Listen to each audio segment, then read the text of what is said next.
സംശയത്തോടെയല്ലാതെ ഉറപ്പിച്ചുകൊണ്ട് India രാജ്യത്ത് ജനാധിപത്യം നടപ്പിലുണ്ട് എന്ന് പറയാൻ ഈ രാജ്യത്തെ ഒരു പൗരനും കഴിയാത്ത ഒരു സാഹചര്യം ഉണ്ട്. കാരണം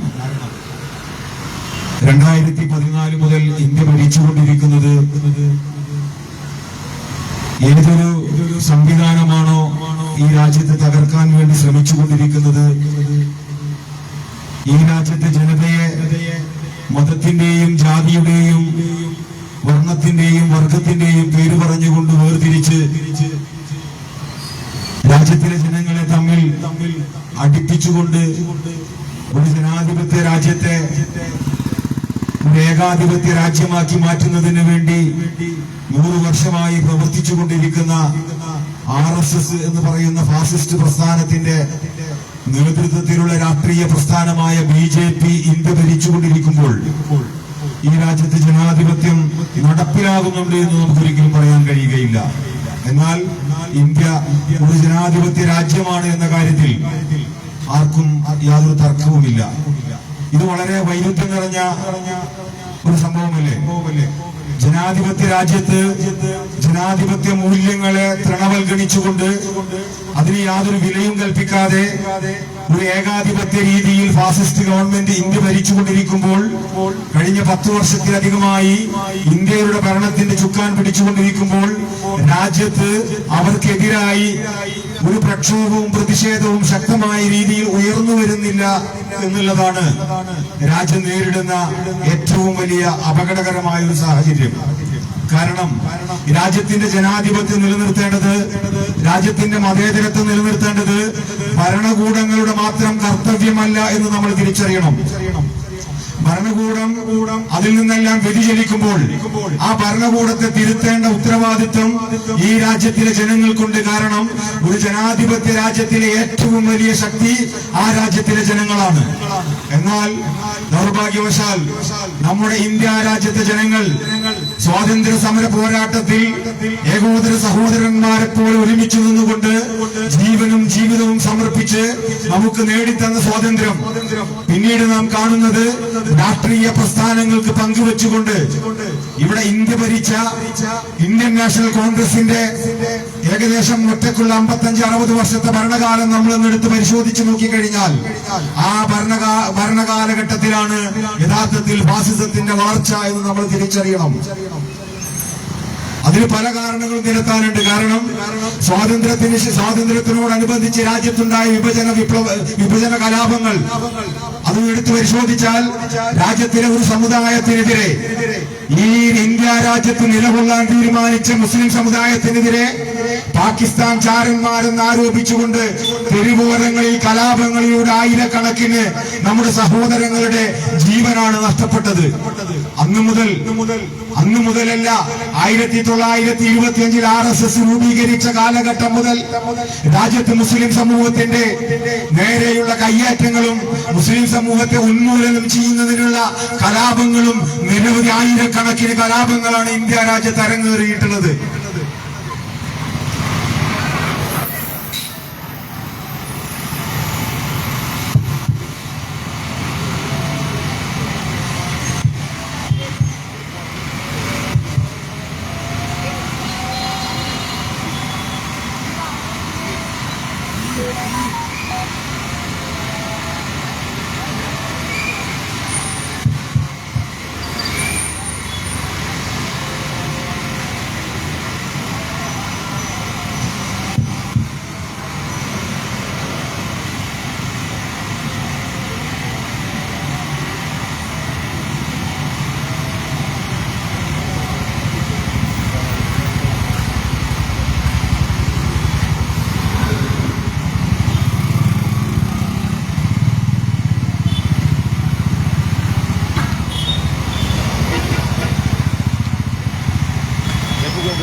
ആയിരക്കണക്കിന് കലാപങ്ങളാണ് ഈ രാജ്യത്തെ ന്യൂനപക്ഷങ്ങൾക്കെതിരെ RSSന്റെ നേതൃത്വത്തിൽ നടന്നിട്ടുള്ളത്.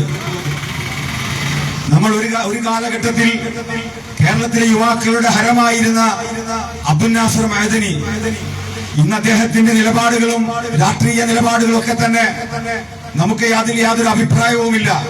പക്ഷേ ഒരു കാലഘട്ടത്തിൽ ഫാസിസത്തിനെതിരെ ശക്തമായ നിലപാട് ഉയർത്തിയിരുന്ന അബ്ദുൽ നാസർ മഅദനി, അദ്ദേഹം ഈ രാജ്യത്തിന്റെ തെരുവോരങ്ങളിൽ നിന്നുകൊണ്ട് ഇന്ത്യ രാജ്യത്തിന്റെ ഓരോ പട്ടണങ്ങളുടെയും ഓരോ നഗരങ്ങളുടെയും പേര് പറഞ്ഞ് നമ്മൾ പരിചയപ്പെടുത്തിയിരുന്നു.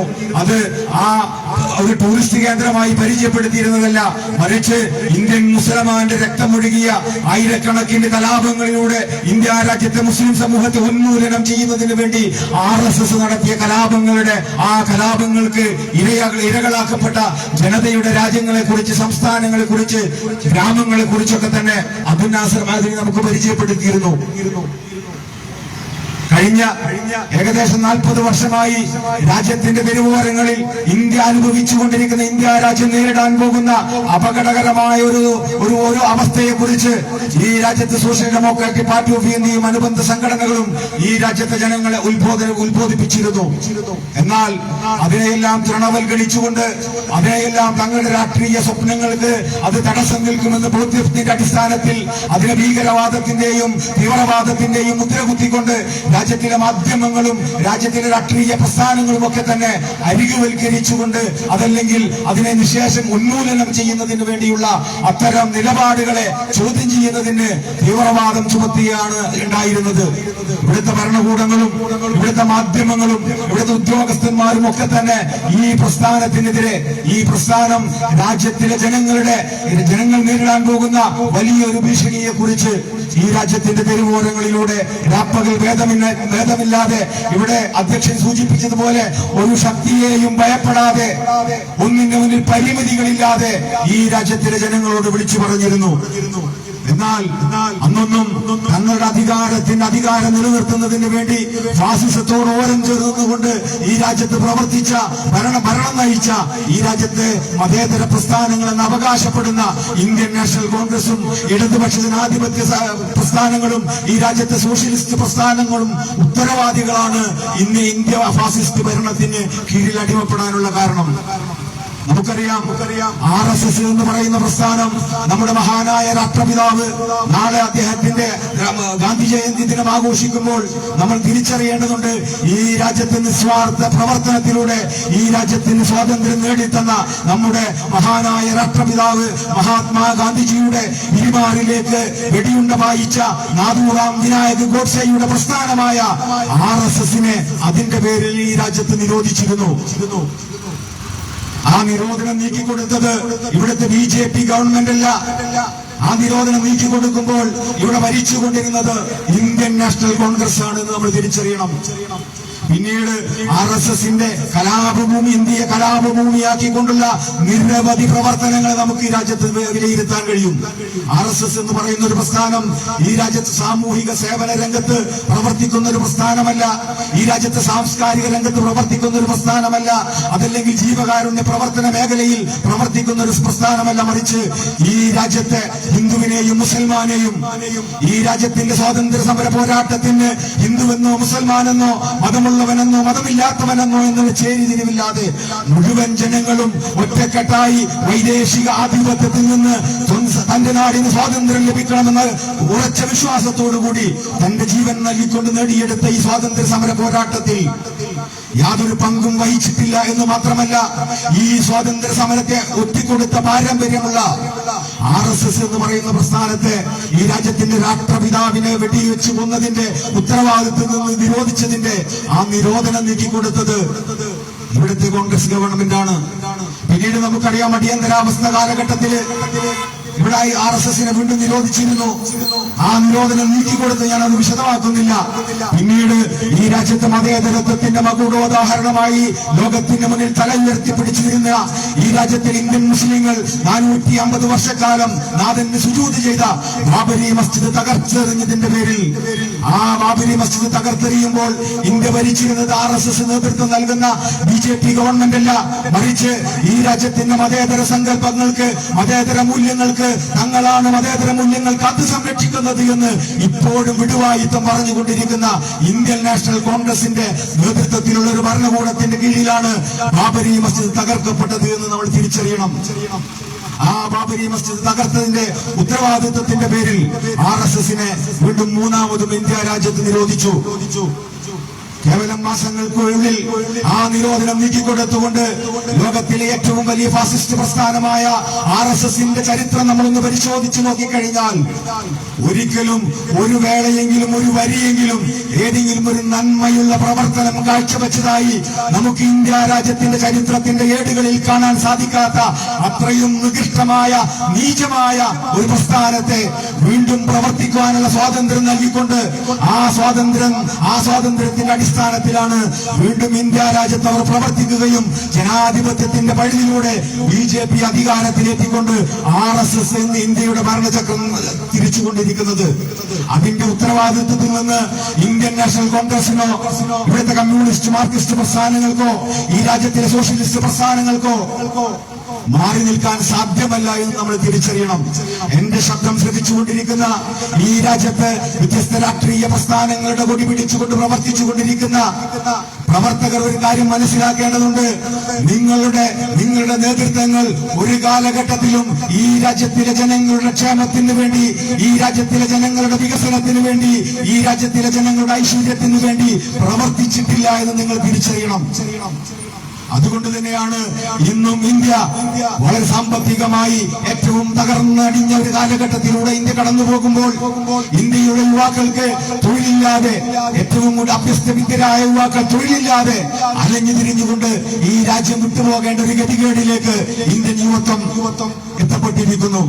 മാത്രവുമല്ല, സാധാരണക്കാരായ ജനങ്ങളുടെ ജീവിതം ദുസ്സഹമാക്കിക്കൊണ്ട് നാൾക്കുനാൾ വർദ്ധിച്ചുകൊണ്ടിരിക്കുന്ന വിലവർദ്ധനവ്, ഇതെല്ലാം ഒരു ഭാഗത്ത് നിൽക്കുമ്പോൾ രാജ്യത്ത് ക്ഷേമകരമായ ഭരണം നിർവഹിക്കേണ്ട, രാജ്യത്തിലെ ജനങ്ങളുടെ ക്ഷേമം ഉറപ്പുവരുത്തേണ്ട ഗവൺമെന്റ് തങ്ങളുടെ അധികാരം വീണ്ടും നിലനിർത്തുന്നതിന് വേണ്ടി ഒരു വേള നമുക്കറിയാം വോട്ടർ ഇലക്ട്രൽ മെഷീനിലൂടെ അതിൽ കൃത്രിമം കാണിച്ചുകൊണ്ട് അധികാരത്തിലേറിയ ഇവിടുത്തെ നരേന്ദ്രമോദി സർക്കാർ പിന്നീട് കലാപങ്ങളിലൂടെ രാജ്യത്ത് ഫാസിസത്തിനെതിരെ ശബ്ദിക്കുന്നവരെ, ഫാസിസത്തിനെതിരെ എഴുതുന്നവരെ, ഫാസിസത്തെ ഇല്ലായ്മ ചെയ്യുന്നതിന് വേണ്ടി പ്രവർത്തിക്കുന്നവരെ അവരെയെല്ലാം കൊല ചെയ്തുകൊണ്ടും ജയിലിൽ അടച്ചുകൊണ്ടും ഇവിടെ ഈ ഫാസിസത്തിനെതിരെ പ്രവർത്തിക്കുന്നവരെ അടിച്ചമർത്താൻ വേണ്ടി ശ്രമിക്കുമ്പോൾ ആ അടിച്ചമർത്തലിൽ നിന്നും വകവെക്കാതെ രാജ്യത്തിന്റെ തെരുവോരങ്ങളിൽ സോഷ്യൽ ഡെമോക്രസി, സാമൂഹിക ജനാധിപത്യം ഇന്ത്യ രാജ്യത്ത് നിലവിൽ കൊണ്ടുവരുമെന്ന ഉറച്ച പ്രഖ്യാപനത്തോടുകൂടി രാജ്യത്തിന്റെ തെരുവുകളിൽ ഇവിടെ അന്വേഷണ ഉദ്യോഗസ്ഥന്മാരെ ഭയപ്പെടാതെ ഈ രാജ്യത്തിന്റെ ഭരണഘടനാ മൂല്യങ്ങൾ മാത്രം ഉയർത്തിപ്പിടിച്ചുകൊണ്ട് ഇവിടെ ജനാധിപത്യം തകർന്നടിയുമ്പോഴും മതേതരത്വം കേവലം വാക്കുകളിൽ ഒതുങ്ങി നിൽക്കുമ്പോഴും ഈ രാജ്യത്തിലെ ജനങ്ങൾക്ക് ഒരു സ്വപ്നമുണ്ട്. ഈ രാജ്യത്തെ ജനാധിപത്യവും മതേതരത്വവും തിരിച്ചു വരുന്ന ഒരു കാലഘട്ടമുണ്ട്. ആ തിരിച്ചു വരുന്ന കാലഘട്ടത്തിൽ social democratic party of India അതിന് നേതൃത്വം നൽകുമെന്ന ഒരു സ്വപ്നം ഈ രാജ്യത്തിലെ യുവാക്കൾക്കുണ്ട്, ഈ രാജ്യത്തിലെ വൃദ്ധം ജനങ്ങൾക്കുണ്ട്. ആ സ്വപ്ന സാക്ഷാത്കാരത്തിന് വേണ്ടിയാണ് social democratic party of India രാജ്യത്ത് പ്രവർത്തിച്ചുകൊണ്ടിരിക്കുന്നത്. ഈ പ്രവർത്തന കാലയളവിൽ ഞങ്ങളുടെ സ്ഥാപക നേതാവ് അംഗവയോധികനായ നിരവധി രോഗങ്ങളാൽ പീഡനം അനുഭവിച്ചുകൊണ്ടിരിക്കുന്ന ഈ അബൂബക്കർ സാഹിബ് ഈ സ്വപ്ന സാക്ഷാത്കാരത്തിന് വേണ്ടി അദ്ദേഹം ജയിലറകളിലാണ്. നിരവധി നേതൃത്വങ്ങൾ ഇന്ന് ഞങ്ങൾക്ക് നേതൃത്വം നൽകിക്കൊണ്ട് ഈ പ്രസ്ഥാനത്തിന്റെ ദേശീയ അമരക്കാരൻ കുട്ടി ഫൈസി കാരാഗ്രഹത്തിന്റെ കൽത്തുറുങ്ങുകൾക്കുള്ളിൽ നിൽക്കുമ്പോൾ അവർ കാണുന്ന ഒരു സ്വപ്നമുണ്ട്. അവർ ഈ രാജ്യത്തിന് അവർ പകർന്നു നൽകിയ ആശയവും ആദർശവും ഉയർത്തിപ്പിടിച്ചുകൊണ്ട് ഒരു ജനത ആ സ്വപ്ന സാക്ഷാത്കാരത്തിന് വേണ്ടി രാജ്യത്തിന്റെ തെരുവോരങ്ങളിൽ ഉറച്ച കാലുകളോടെ പതരാത്ത ചിത്തത്തോടുകൂടി പ്രവർത്തിച്ചുകൊണ്ടിരിക്കുന്നുണ്ട്. ആ പ്രവർത്തനത്തിന്റെ ഒരു ഭാഗമായിട്ടാണ് ഇവിടുത്തെ ഭരണകൂടം നിലനിൽക്കുന്നത്. യഥാർത്ഥത്തിൽ ജനാധിപത്യ സംവിധാനത്തിലൂടെ അവർ തിരഞ്ഞെടുക്കപ്പെട്ടത് കൊണ്ടല്ല, മറിച്ച് വോട്ട് ചോരിയിലൂടെ, വോട്ട് കൊള്ളയിലൂടെയാണ് ഇന്ന് ഇന്ത്യ ഭരിച്ചുകൊണ്ടിരിക്കുന്ന നരേന്ദ്രമോദി അടക്കമുള്ള പ്രധാനമന്ത്രി അടക്കം അടക്കമുള്ള ഭരണകക്ഷി MP-മാർ അവർ ഇന്ത്യ രാജ്യത്ത് ഭരണം നടത്തിക്കൊണ്ടിരിക്കുന്നത്. ഞാൻ ദീർഘിപ്പിക്കുന്നില്ല. ഇന്ത്യ ഭരിച്ചുകൊണ്ടിരിക്കുന്ന ഇന്ത്യയുടെ പരമോന്നത നേതാവ് എന്ന് പറയുന്ന പ്രധാനമന്ത്രി, ആ പ്രധാനമന്ത്രി വോട്ട് കട്ടുകൊണ്ടാണ് അധികാരത്തിലിരിക്കുന്നത് എന്ന് പറയുമ്പോൾ അത് ഇന്ത്യൻ ജനതയ്ക്ക് മുഴുവൻ നാണക്കേടാണ്. അതിൽ കക്ഷി രാഷ്ട്രീയ ഭേദമെന്നില്ല. ഒരു വേള വാരണാസിയിൽ വോട്ടെണ്ണൽ തുടർന്നുകൊണ്ടിരിക്കുമ്പോൾ നരേന്ദ്രമോദി ഒരുപാട് വോട്ടുകൾക്ക് പിന്നിലായ ഒരു സാഹചര്യത്തിൽ വോട്ടെണ്ണൽ നിർത്തിവെക്കുകയും പിന്നീട് മണിക്കൂറുകൾക്ക് ശേഷം നമ്മൾ അറിയുന്നത് ലക്ഷക്കണക്കിന് ഭൂരിപക്ഷത്തിന് നരേന്ദ്രമോദി വിജയിച്ചതായിട്ടുള്ള ഒരു പ്രഖ്യാപനമാണ്. എങ്ങനെയാണ് അത് സാധിക്കുക? അതാണ് social democratic party of India പറഞ്ഞുകൊണ്ടിരിക്കുന്നത്. അതിന്റെ വിശദാംശങ്ങളൊക്കെ തന്നെ ഇവിടെ വിഷയം അവതരിപ്പിച്ചുകൊണ്ട് സംസാരിക്കും. നമ്മുടെ തൃശ്ശൂർ ജില്ലയിലെ വോട്ട് കള്ളൻ സുരേഷ് ഗോപി, അദ്ദേഹത്തെ നമുക്കൊരിക്കലും MP എന്ന് വിശേഷിപ്പിക്കാൻ കഴിയില്ല. ഒരു കള്ളനെ എങ്ങനെയാണ് നമുക്ക് നമ്മുടെ MP ആയി സ്വീകരിക്കാൻ സാധിക്കുക? യാതൊരു തർക്കവുമില്ല. നമ്മൾ ഉറക്കെ പ്രഖ്യാപിക്കുന്നു, സുരേഷ് ഗോപി കള്ളനാണ്, കള്ളനാണ്, കള്ളനാണ്. കാരണം അദ്ദേഹം കള്ളത്തരം ഏത് രീതിയിലാണെങ്കിലും, അത് വോട്ട് കളവിലൂടെയാണെങ്കിലും കള്ളൻ തന്നെയാണ്. അതുകൊണ്ട് രാജ്യം ഇന്ന് വളരെ അപകടകരമായ ഒരു സാഹചര്യത്തിലൂടെ കടന്നു പോകുമ്പോൾ, ആ കടന്നു പോകുന്ന ഘട്ടത്തിൽ അതിനെ തിരുത്തേണ്ടതും അതിനെതിരെ ശബ്ദമുയർത്തേണ്ടതും ഈ രാജ്യത്തിലെ ജനാധിപത്യത്തിന്റെ കാവലാളായ ഈ രാജ്യത്തിലെ ജനങ്ങളുടെ പൗരന്മാരുടെ ഉത്തരവാദിത്തമാണ് എന്നാണ് എനിക്ക് ഈ അവസരത്തിൽ ഓർമ്മപ്പെടുത്തുവാനുള്ളത്. ആ ഉത്തരവാദിത്വം ഏറ്റെടുത്തുകൊണ്ട് അപജയങ്ങൾ സംഭവിച്ച പ്രസ്ഥാനങ്ങളുടെ കൊടിക്കീഴിൽ നിന്ന് നിങ്ങളുടെ ആദർശങ്ങൾ അവർ പണയം വെച്ച പ്രസ്ഥാനങ്ങളിൽ നിന്ന് നിങ്ങൾ ഇന്ന് ഇന്ത്യ രാജ്യത്ത് ഉറക്കെ പ്രഖ്യാപിച്ചുകൊണ്ടിരിക്കുന്ന കഴിഞ്ഞ 17 വർഷത്തെ പ്രവർത്തനത്തിന്റെ ഭാഗമായി ഈ രാജ്യത്ത് 24ഓളം സംസ്ഥാനങ്ങളിൽ വ്യവസ്ഥാപിതമായി ഫാസിസത്തിനെതിരെ പോരാടിക്കൊണ്ടിരിക്കുന്ന, ജനാധിപത്യം നിലനിർത്തുന്നതിന് വേണ്ടി പോരാടിക്കൊണ്ടിരിക്കുന്ന, മതേതരത്വം പുലർന്നു കാണാൻ വേണ്ടി ഈ രാജ്യത്ത് പ്രവർത്തിച്ചുകൊണ്ടിരിക്കുന്ന, ഈ രാജ്യത്തെ ലോകത്തിലെ തന്നെ ഏറ്റവും മഹത്തായ ഒരു ഭരണഘടന അത് സംരക്ഷിക്കുന്നതിന് വേണ്ടി പ്രവർത്തിച്ചുകൊണ്ടിരിക്കുന്ന സോഷ്യൽ ഡെമോക്രാറ്റിക് പാർട്ടി ഓഫ് ഇന്ത്യയിൽ നിങ്ങൾ നിങ്ങളുടെ ചിതറാത്ത വാദങ്ങളുമായി കടന്നു വരണമെന്ന് മാത്രം അഭ്യർത്ഥിച്ചുകൊണ്ട്